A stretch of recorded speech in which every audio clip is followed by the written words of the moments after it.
vous êtes déjà sorti avec une fille, et vous êtes tombé amoureux d'elle, donc c'est devenu votre premier amour, et vous avez appris que 2 semaines plus tard que c'était quelqu'un de votre famille? Je pose la question comme ça, il n'y a pas de sous-entendu derrière, hein, faut le savoir. Je me retrouve en première quand je tombe amoureux d'une fille, voilà. On se met en couple très rapidement, coup de foot, tout ce que vous voulez, c'est vraiment le pur amour. Il n'y a rien à dire, pour le coup, on dirait même qu'on était de la même famille, quoi. Non, sérieux. Et là, évidemment, quand c'est un premier amour, t'en parles à ta famille et tes amis, enfin bref, c'est cool, quoi. Tout le monde est au courant, et au bout d'un moment, je me dis, bon allez, je vois ma grand-mère, je vais en parler à ma grand-mère. Que ne fut pas ma stupeur quand je vais voir ma grand-mère et je donne le nom de famille de cette fille.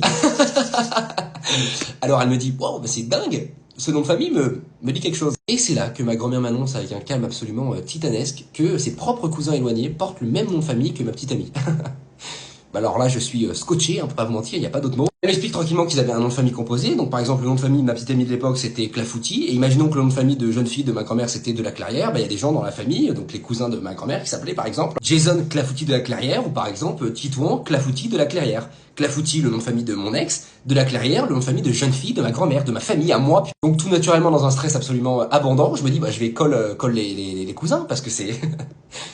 Parce que c'est pas possible cette histoire en fait, c'est juste c'est un cauchemar. Alors c'est ma grand-mère qui s'en occupe de les appeler. À ce moment-là, moi je suis dans le canapé en boule en train de stresser parce que je me dis c'est carrément possible étant donné que ma famille est absolument immensissime. Parce que pour que vous ayez un petit ordre d'idée, dites-vous qu'à chaque dîner de famille, je rencontre des nouvelles cousines, des nouveaux cousins de ma famille, voilà.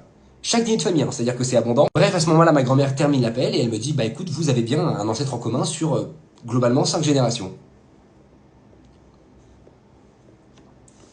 Voilà, voilà.